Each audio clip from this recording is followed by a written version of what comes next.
Assalamualaikum warahmatullahi wabarakatuh. Ketemu lagi dengan saya Miswan. Tentunya di info seputar Gojek.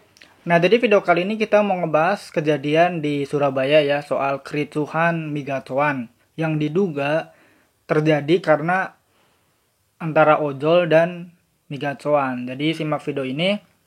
Bagi teman-teman ya yang belum subscribe, silahkan bisa subscribe dulu. Ya, terima kasih ya bagi teman-teman yang udah subscribe. Kita bahas aja. Jadi, ada kejadian kemarin hari Minggu sore ya di Surabaya.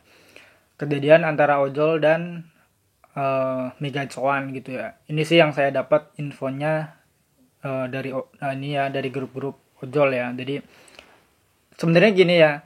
Kalau kita lihat manajemen migacuan itu sebenarnya nggak cuma di Surabaya aja yang bermasalah, tapi di Bandung itu juga bermasalah. Terus kalau nggak salah beberapa bulan kemarin itu juga ada kejadian di Jogja juga gitu. Jadi migacuan ini kita nggak tahu ya, eh, nggak tahu ini emang udah diperbaiki atau emang ya kita nggak tahu lah, walau alam ya, karena ada yang bilang juga ya gitulah manajemennya eh, kurang kurang baik ya, kurang baik. Mungkin kalau misalkan soal bisnis ini emang udah bagus sih. Soalnya gini, kalau kita bicara soal kita di Bandung dulu ya, di Bandung ini sebenarnya sama problematik juga. Jadi kalau di Bandung itu biasanya masalahnya itu ada di parkiran. Di gacuan ini kan kita mau masukin motor atau enggak itu tetap ditagih parkir. Itu kalau di Bandung setahu saya yang teman-teman udah pernah kejadian gitu ya. Jadi misalkan ada migacuan, outlet migacuan. Nah, terus ojol ini parkirnya misalkan di seberangnya atau di mana gitu ya, yang motornya itu jauh, bukan di lokasi parkir.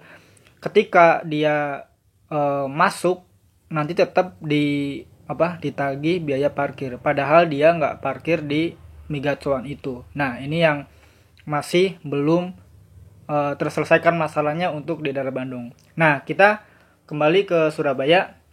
Nah, saya sebenarnya sebelum bahas video ini pengen menghubungi teman saya di Surabaya karena saya juga ada teman di Surabaya karena saya pernah kerja di Surabaya mungkin antara 4 atau 3 tahun lah, antara segituan, 4 tahunan. Jadi saya cukup tahu juga soal Surabaya meskipun ya mungkin nggak terlalu banyak karena kita cuma 4 tahun di sana gitu. Nah, ini mungkin teman-teman sambil bisa lihat video ya. Jadi di sini ada kejadian keributan. Eh, ini sih sebenarnya nggak terlalu kelihatan bahwa ini ojol atau ojol dengan migacuan ya. Tapi kalau kita lihat di berita, di Detik atau di portal-portal berita yang lainnya, itu menyebutkan bahwa terjadinya keributan di Surabaya ini antara migacuan dan ojol. Nah, awal mulanya kalau kita bicara kronologis dari kejadian ini, menurut berita ya, lagi-lagi kan kita lihat dari berita karena saya nggak bisa menghubungi teman saya. Itu karena ojol ini kita nggak tahu dari Shopee Food, dari Grab atau dari Gojek karena di sini nggak disebutkan dari mana, kita juga nggak tahu. Intinya dari ojol mendapatkan orderan migacuan dan orderannya itu kalau versi dari manajemen migacuan ada makanan yang tertinggal ya.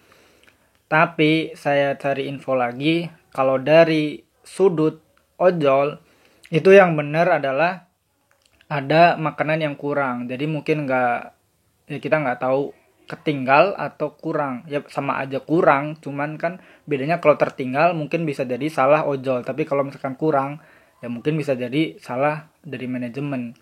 Nah, ini memicu keributan karena mungkin sebagian besar udah tahu ya bahwa migacuan ini kan antrinya lumayan ya, panjang.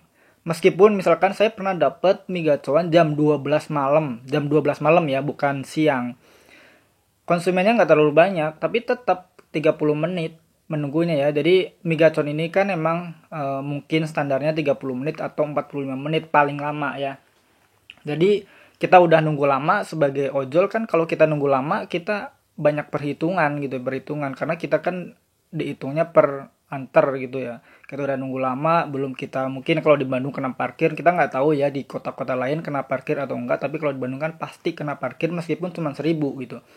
Nah, jadi udah lama terus salah, kita harus balik lagi, kita harus antri lagi mungkin kan. Jadi ini mungkin memicu keributan. Sebenarnya kita nggak membenarkan keributan juga, cuman ya mungkin ini sebagai pelajaran untuk kedepannya ya bagi resto-resto yang bermitra dengan ojol supaya lebih lebih teliti lagi lah. Mending mungkin kalau lebih lama dikit tapi selalu benar itu lebih baik daripada kita udah lama tapi salah kita harus balik lagi, kan dari double gitu ya. Mending kalau dari resto tahu kita gimana, yang sering kan kita nggak tahu ya. Saya juga belum lama ada resto sate Padang ya di Bandung yang kita udah anter, kita udah nyampe rumah, kita udah mau pulang, nyampe rumah ada yang ngechat dari konsumen bahwa makanannya kurang 1 porsi. Ini 1 porsi ya, kan kita harus jadinya balik lagi dan kita harus nganterin lagi. Mending kalau pihak resto tahu ya, maksudnya kan ngasih ongkosnya atau gimana, karena kita kan jadi bolak-balik karena kesalahan resto bukan kesalahan kita ya. Ya meskipun kita harusnya ngecek, tapi kan ada makanan yang standarisasi dari Gojek kan kita harus di repeat itu kita udah nggak bisa ngecek karena udah tertutup, masa kita mau buka lagi gitu kan, nggak mungkin. Oke, jadi mungkin itu aja video kali ini. Terima kasih bagi teman-teman yang udah nonton. Jangan lupa komen kalian terkait dengan kejadian ini, mungkin ada yang lebih tahu gimana kronologisnya. Oke, terima kasih. Wassalamualaikum warahmatullahi wabarakatuh. Salam satu asbak.